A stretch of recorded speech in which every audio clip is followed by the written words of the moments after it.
Un expert indépendant de l'ONU en matière des droits de l'homme à l'état-major général des FRC. Il est là pour évaluer la mise en œuvre des recommandations sur le respect des droits de l'homme dans l'armée.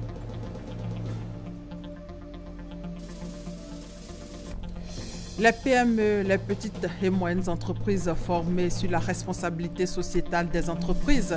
En clair, c'est pour mieux comprendre le système de management de la RSE et ses enjeux pour l'entreprise.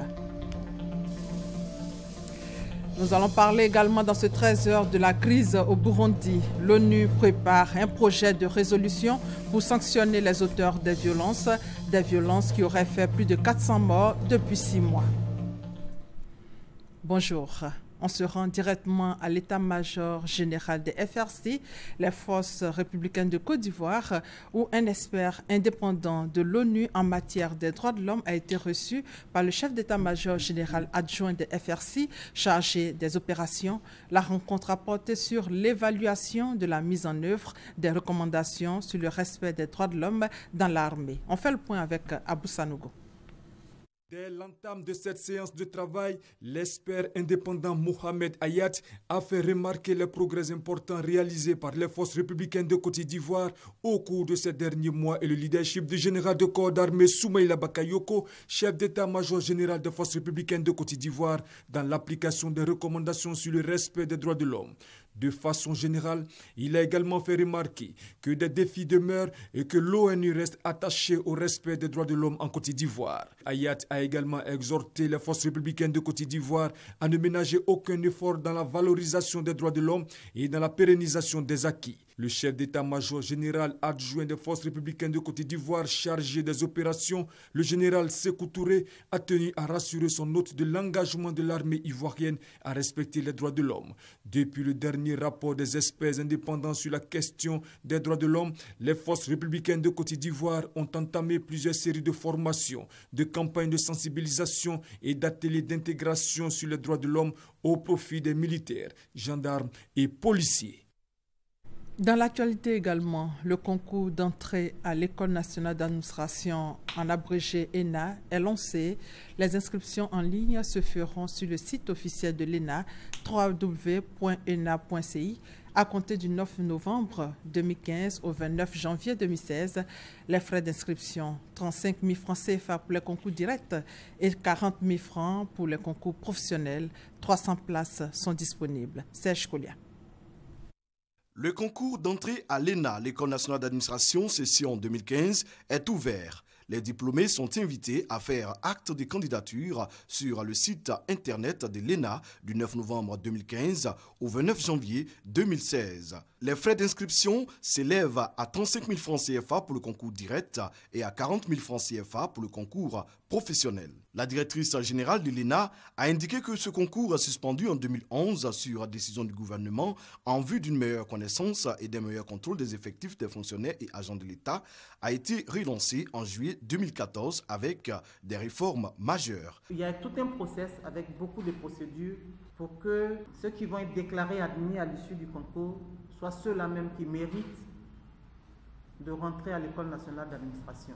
Cette année, 300 places sont disponibles. La directrice générale rassure, l'ENA reste une école d'élite à laquelle n'accèdent que les plus méritants. Si nous organisons un concours de recrutement, c'est pour justement garantir la chance et l'égalité de tous les Ivoiriens devant ce concours-là. Il faut obtenir une certaine moyenne, donc il faut avoir un certain niveau, une certaine base pour pouvoir sortir avec le diplôme de l'École nationale d'administration. Il arrive que des personnes soient renvoyées de l'école, il arrive que des personnes soient rétrogradées. On peut juste sortir d'ici aussi sans rien du tout, repartir à la case départ. Donc ça veut dire que quand on est rentré pas de la bonne façon, il y a beaucoup de chances pour qu'on ressorte de la mauvaise façon. La directrice générale de l'ENA a également annoncé la rentrée solennelle des élèves de la 52e promotion prévue en janvier 2016. En économie, parlons maintenant de la notation financière. Une agence américaine apprécie les avancées de la Côte d'Ivoire en matière d'état de droit, de politique budgétaire et d'efficacité gouvernementale. La situation s'améliore donc. La Côte d'Ivoire est engagée dans des perspectives économiques prometteuses. Lassine Bakayoko et Jean-Jacques Kwameala. Selon l'agence de notation américaine Moody's, 3 principaux facteurs ont contribué à cette performance. Il s'agit d'abord de la stabilité politique retrouvée avec le succès dans l'organisation de l'élection présidentielle. Le fait que les élections présidentielles se soient tenues, comme nous l'avons tous constaté, a renforcé donc la confiance des investisseurs internationaux en la Côte d'Ivoire. Donc, ce qui traduit donc qu'à long terme, l'anticipation des investisseurs est plutôt bonne vis-à-vis de la Côte d'Ivoire. À cela s'ajoute la maîtrise des dépenses publiques soutenue par une croissance économique très vigoureuse et un déficit contenu à 2,9% du produit intérieur brut sur les 4 dernières années. Si la Côte d'Ivoire arrive à maintenir son déficit budgétaire donc en dessous de 3% du PIB, c'est une bonne chose. Tant qu'on peut faire augmenter la dépense publique tout en maintenant le déficit dans un niveau qui est en dessous de 3 à 2%, c'est une bonne performance. Il s'agit enfin de l'amélioration de la gouvernance, avec notamment l'embellie du climat des affaires. La Côte d'Ivoire a en effet fait un bond qualitatif de 35 points sur les 3 dernières années au niveau du classement Doing Business de la Banque mondiale. L'environnement global économique de la Côte d'Ivoire est satisfaisant. Les produits, l'évolution du coût des matières premières est plutôt bonne. Le prix du cacao est en croissance.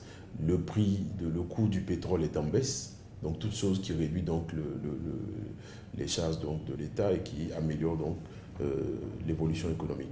Pour maintenir cette bonne tendance, le gouvernement, selon les experts, doit accélérer le rythme des réformes économiques, mais surtout donner davantage de vigueur aux efforts de réconciliation nationale. Et toujours en économie, le Centre de promotion des investissements en Côte d'Ivoire a convié les membres de la Commission nationale Doing Business à un séminaire à Grand-Bassam. L'objectif est clair, informer les membres sur les résultats de la dernière évaluation et s'imprégner de la nouvelle méthodologie du Doing Business avec à la clé la prochaine possibilité de créer leur entreprise en ligne. Adama Kone. Aussitôt le rapport Doing Business Focus 2016 publié, la Côte d'Ivoire se met en selle pour consolider ses acquis et améliorer son classement dans cette évaluation de l'environnement des affaires de la Banque mondiale. Véritable innovation cette année, le Centre de promotion des investissements en Côte d'Ivoire, CEPICI, envisage la création d'entreprises en ligne. Et la création d'entreprises en ligne, c'est de permettre aux créateurs d'entreprises de le faire partout où ils se trouvent sans avoir à se déplacer pour venir au guichet unique du CEPICI, qui est le guichet physique qui également facilite cette création parce que nous créons l'entreprise en un jour, vous déposez votre dossier de création le matin, dans l'après-midi, vous êtes à même de le retirer. Mais avec la création d'entreprise en ligne, c'est un processus dématérialisé, comme on le dit, où vous partez en ligne, vous faites une soumission, vous rentrez toutes les informations nécessaires à la création et vous faites donc la demande en ligne et votre dossier est traité aussitôt. En une demi-journée, votre création d'entreprise est faite. En fait, c'est en quelques heures. C'est vraiment cette année que ça doit se faire. En réunissant une centaine de spécialistes dans divers secteurs, à Grand-Bassam les 6 et 7 novembre, l'artisan principal d'exécution du Doing Business, le CEPICI, a voulu aussi mettre à jour le répertoire des indicateurs. On nous a parlé d'une nouvelle méthodologie introduite par Doing Business et qui va être prise en compte dans le prochain rapport Doing Business 2017. Donc, Monsieur le Premier ministre a demandé que les acteurs nationaux, justement, fassent une analyse plus détaillée de ces résultats, on tire des leçons et surtout s'approprie la nouvelle méthodologie en vue de voir la pertinence de l'agenda Doing Business 2017 en cours et nous assurer surtout que ces réformes-là seront effectivement impactantes en termes de classement. La Côte d'Ivoire a été classée 142e au Doing Business 2016 contre 147e en 2015. L'indicateur création d'entreprise reste une des fiertés du pays. Pour cet indicateur, la Côte d'Ivoire est passée de la 115e place à la 44e position, gagnant du coup 71 places. Et avec la possibilité de création d'entreprises en ligne, elle compte enregistrer d'autres succès. Le management de la responsabilité sociétale des entreprises au centre d'un atelier. Il vise à présenter aux PME, petites et moyennes entreprises et aux chefs d'entreprise le système RSE et ses enjeux pour l'entreprise. Paul Quadio et Adama Kone. Constituant 80% de l'effectif des entreprises ivoiriennes, les petites et moyennes entreprises PME sont appelées à fonctionner en tenant compte du système de management lié à la responsabilité sociétale de l'entreprise, RSE, indispensable pour le développement de toute structure moderne. C'est dans cette optique que la Confédération générale des entreprises de Côte d'Ivoire, CGCI, en collaboration avec la Banque africaine de développement BAD et le Centre de recherche et d'action pour la paix, CERAP, a organisé un atelier de formation des dirigeants de PME sur le management de la RSE. Aujourd'hui, aucune entreprise ne peut avoir accès au marché, au financement ou garder du bon personnel sans la responsabilité sociétale, sans respecter la responsabilité sociétale. Donc, l'atelier a pour objectif de donner les moyens aux dirigeants et aux cadres des petites et moyennes entreprises de pouvoir diagnostiquer leur situation en matière de responsabilité sociétale, mais aussi de pouvoir à la longue établir des plans d'action, exécuter ces plans d'action, pouvoir les évaluer, d'abord en auto-évaluation et puis faire évaluer par des tiers et faire des rapportages. Une formation que comptent mettre en application les dirigeants de PME dans le but d'améliorer la gouvernance de leur structure, dans une vision de croissance durable. Nos PME vont de plus en plus s'inscrire dans cette logique de RSE, et surtout pour leur développement durable. Tant qu'ils ne le font pas, mais ce sont des développements qui seront à terme. Nous participons à ce séminaire pour essayer de nous former et répercuter cette formation sur notre entreprise. Aucune entreprise ne peut se démarquer de cette formation si elle veut vraiment se développer. Démarche volontaire qui amène l'entreprise à prendre en compte, en plus des préoccupations économiques, les réalités sociétales et environnementales. La RSE devient une nécessité pour toute entreprise moderne. Les PME qui participent à 20% au produit intérieur brut PIB ont un défi à relever en s'inscrivant dans cette démarche, selon le patronat ivoirien. Économie, développement avec le Conseil régional du Sud Comoé qui veut poursuivre ses réalisations dans la région et pour améliorer donc les conditions de vie des populations dans le domaine de la santé, de l'éducation, de l'eau potable et de l'électricité. Le Conseil prévoit la somme de 2,7 milliards de francs CFA. Le commentaire de Mamadou Kwasi. 5 collèges nouvellement construits dans la région de Sud-Komoué ainsi que 4 nouveaux centres de santé avec équipement. À cela s'ajoutent les cantines scolaires, l'électrification de nombreux villages et le reprofilage de centaines de kilomètres de routes et de pistes agricoles. C'est le bilan à mi-parcours du Conseil régional de Sud-Komoué pour l'année 2015, une institution qui a fait de la santé et de l'éducation ses priorités. Un engagement qui permet au Dr Eugène Akaolé et à son équipe d'offrir à cette rentrée des classes 1000 tables aux écoles primaires et secondaires de la région. Notre priorité, terminer la construction des établissements en cours pour que ce soit dans le domaine de l'éducation, de la santé ou même de la sécurité. La 3e session du Conseil régional était l'occasion pour le président de cette institution et son équipe d'examiner le budget d'investissement estimé à 2,656 milliards de francs CFA. Selon le docteur Eugène Akaolé, ce budget permettra à ses administrés de voir leur quotidien s'améliorer, car aucun secteur ne sera négligé. Le président du Conseil régional a également salué le climat de paix qui prévaut dans leur région avant d'inviter ses collaborateurs à sensibiliser davantage les populations pour le maintien de cette cohésion pour le développement de leur région. Les membres du Conseil régional du Sud-Komoué sont tous engagés à s'investir davantage pour la réalisation de tous les projets de développement. Le docteur Eugène Akaolé a informé l'assistant de l'ouverture prochaine d'une usine de traitement de poissons et de crevettes dans la ville de Grand Bassam. Un investissement pour renforcer les activités industrielles de la région du Sud-Komoué, avec à la clé la lutte contre le chômage chez les jeunes et chez les femmes. Dans le domaine de l'éducation, le comité de gestion des établissements scolaires du lycée Jimbo Sunkalo contribue à l'amélioration des conditions de travail du lycée en offrant du mobilier aux élèves et à l'administration. Coût du don, près de 3 millions de francs CFA. Reportage Maria Kobi, commentaire Kader Sogodogo. 100 tables bancs, 20 bureaux complets et 6 armoires d'une valeur de 2 500 000 francs CFA. C'est le don du bureau exécutif du comité de gestion des écoles COGES du lycée municipal d'Ibo Sunkalo à la direction du dit établissement.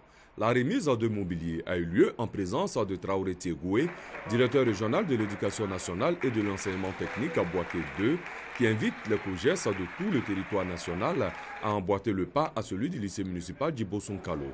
Pour le président du COJES du lycée Djibo Sounkalo, ce don permettra aux élèves d'apprendre dans de meilleures conditions. Notre objectif est le même, d'améliorer, d'apporter son appui à l'administration de l'école pour une amélioration sans cesse grandissante des conditions de travail de nos élèves, de nos enseignants et de notre administration. Le proviseur du dit lycée a traduit sa reconnaissance aux donateurs. Il a par la suite promis faire bon usage des dons. Vous savez, nous sommes dans un établissement qui est très grand, donc le problème du table-banc se pose avec beaucoup d'acuité dans notre établissement.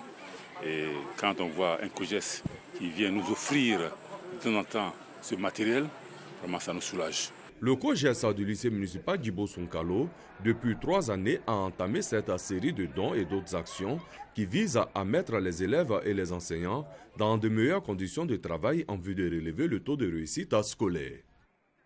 L'ONG Animation Rurale de Korogo veut inviter l'organisation de jeunesse et des femmes à s'impliquer dans la gouvernance locale, la bonne gouvernance. Donc, elle a initié un atelier de formation sur la bonne gouvernance au profit des leaders de jeunes du district des Savanes. Reportage Charles Tatou.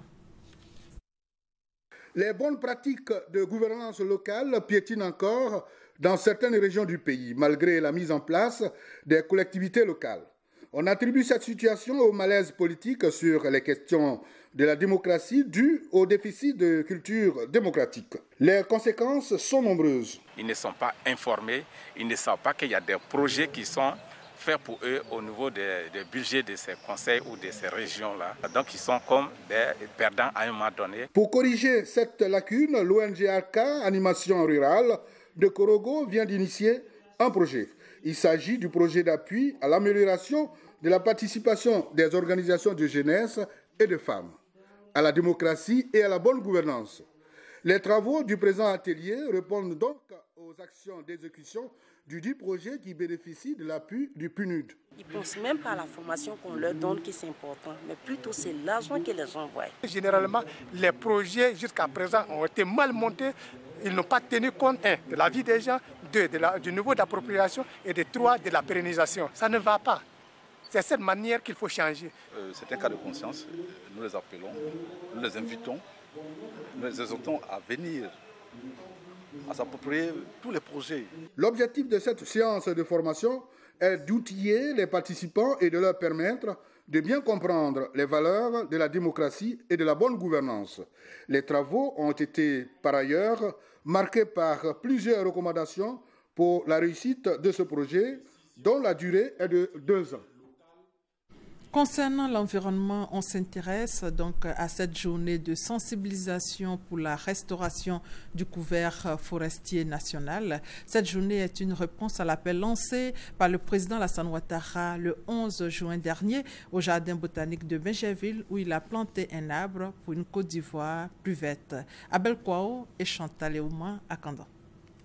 Restaurer le couvert forestier national est l'objectif de la Direction régionale des eaux et forêts de San Pedro. Une journée de sensibilisation est initiée à cet effet en vue d'inculquer le goût du planting d'arbres à la population du Bas-Sassandra. 2 principales activités ont marqué cette journée. Une conférence animée par le directeur régional des eaux et forêts de San Pedro. Le conférencier a indiqué que les causes de la déforestation sont multiples. Il s'agit entre autres de l'agriculture, de l'élevage, de l'exploitation du bois, des incendies de forêt. L'arbre, il est source de vie. Il est très important pour la vie en ville parce qu'il purifie l'air, il purifie l'eau et donc il protège les hommes contre les intempéries. Mais dans les champs, l'arbre contribue à la restauration des propriétés physiques et chimiques du sol. L'arbre soutient l'agriculture. Donc nous avons intérêt à associer les arbres et les cultures afin de stabiliser notre agriculture pour un développement durable de la Côte d'Ivoire. Le planting d'arbres au lycée municipal de San Pedro a constitué l'autre étape de cette journée de sensibilisation. Le préfet Ousmane Koulibaly a expliqué que la déforestation représente un danger pour l'environnement, l'écosystème, la sécurité alimentaire et l'économie du pays. Il a invité chacun à planter un arbre pour une Côte d'Ivoire plus verte. Un projet de renforcement des capacités des organisations de la société civile a été initié dans différentes régions de la Côte d'Ivoire. À cet effet, un atelier de capitalisation du dit projet a été organisé à Boaké. Objectif, faire ressortir les acquis, les difficultés et les pistes d'amélioration du projet LIAN. Reportage Maria Kobi, commentaire Kader Sogodogo. Consolider la démocratie, promouvoir la bonne gouvernance et faciliter le partenariat entre l'État et la société civile par le renforcement de capacités afin qu'elle puisse jouer pleinement son rôle d'acteur de développement et de dialogue politique. Tels sont les objectifs généraux du programme Leadership et Initiative des acteurs non étatiques, LIAN. Opportunité choisie par le Centre de recherche et d'action pour la paix, CERAP, pour mettre en œuvre un projet de renforcement de capacités des organisations de la société civile ivoirienne dans toutes les régions du pays. C'est dans ce cadre qu'un atelier de capitalisation du projet s'est tenu à Boaké. Il a réuni les organisations de la société civile, les autorités administratives et politiques de la région de Boaké. Selon Tao Désiré, coordonnateur national du projet LIAN, cet atelier vise à faire le point des activités menées dans la région. Nous avons jugé opportun d'inviter non seulement les autorités et les organisations de la société civile pour voir dans quelle mesure réfléchir ensemble sur les activités que nous avons menées dans cette région-là et voir avec elles quelles sont les pistes d'amélioration pour nous permettre donc de préparer une phase 2 si possible du projet LIAN. Yao Anne-Marie, président de l'ONG Femmes Debout pour le Progrès en Côte d'Ivoire, se dit satisfaite de la tenue de cet atelier. Je dis déjà merci à LIAN. Là, nous sommes en train de refaire notre statut règlement qu'ils nous ont montré de faire pour pouvoir sortir de l'informel. Le programme LIAN, c'est 500 organisations de la société civile. Projet novateur, le projet LIAN est financé en Côte d'Ivoire par le 10e Fonds européen de développement FED à hauteur de plus de 2 milliards de francs CFA. Côte d'Ivoire Solidarité est une ONG qui apporte la joie de vivre aux veuves et aux orphelins. L'ONG a fait des dons de vivres et de non-vivres aux veuves et orphelins de Guimbé et de Korogo. Cérémonie de remise avec Charles Tato. ONG de bienfaisance, Côte d'Ivoire Solidarité met l'accent sur l'aide aux veuves et orphelins. Elle a investi pendant quelques jours la région du Poro. Guimbé, première étape de sa tournée de solidarité. Ici, un don de vivres et de non-vivres a été fait à 17 veuves et orphelins. À Korogo, deuxième étape de la tournée, Côte d'Ivoire Solidarité a pu apporter la joie à 55 orphelins et veuves. Une tonne de riz, de l'huile, du savon, des pâtes alimentaires et une somme substantielle. Chaque Ivoirien puisse se souvenir de cette date et que dans son quartier, à gauche, là où il y a un orphelin qui donne un verre d'eau ce jour-là, à droite où il y a une veuve qui donne un morceau de pain. C'est une affaire de tous. Depuis 2007 que j'ai créé l'ONG, depuis que j'ai croisé M. Aimé, chaque fois que M. Aimé a un bout de temps, il passe et il fait un don toujours discret pour ses enfants. Les bébés abandonnés, voilà, nous avons 2300. Il n'avait rien, il ne savait pas comment on allait faire pour manger aujourd'hui. Et Dieu merci, ce riz-là, vraiment que Dieu bénisse cette ONG. Les responsables de Côte d'Ivoire Solidarité entendent réaliser un centre d'accueil de veuves et orphelins à Abidjan. Hors de nos frontières, depuis ce dimanche 8 novembre 2015, la campagne électorale pour l'élection présidentielle burkinabé est ouverte. Les partis politiques du pays sont entrés de plein pied dans la course à la magistrature suprême. 14 candidats en lice, plus de 5 millions de Burkinabés sont appelés aux urnes le 29 novembre prochain. Regardez. Depuis samedi 7 novembre 2015, un vent de campagne électorale souffle sur le Burkina Faso.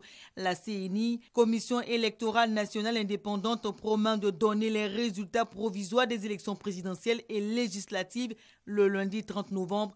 au lendemain des élections, selon le président de la commission, Barthélémy Kéré. Pour ces élections, la CENI prévoit un dispositif satellitaire pour la proclamation des résultats provisoires. Un défi que veut relever l'autorité chargée des élections pour plus de crédibilité et de transparence. Mais en filigrane, le but est de tourner définitivement la page de la transition ouverte depuis la fin du régime de Blaise Compaoré, le 31 octobre 2014. Les candidats devront aussi faire campagne sans gadget. Pour la première fois donc, les t-shirts, casquettes et autres petits objets ne feront pas partie du jeu électoral.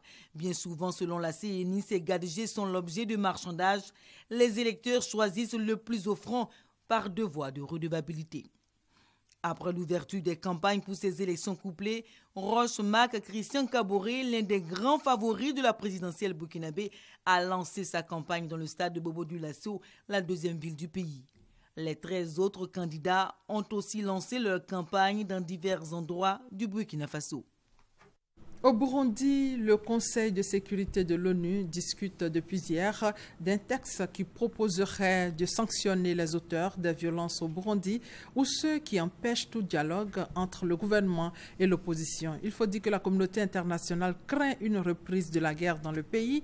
Les violences nées de la contestation du troisième mandat de Pierre Nkurunziza durent depuis plus de 6 mois et auraient fait plus de 400 morts. Le récit de Gabriel Zani. La communauté internationale craint une guerre ethnique au Burundi.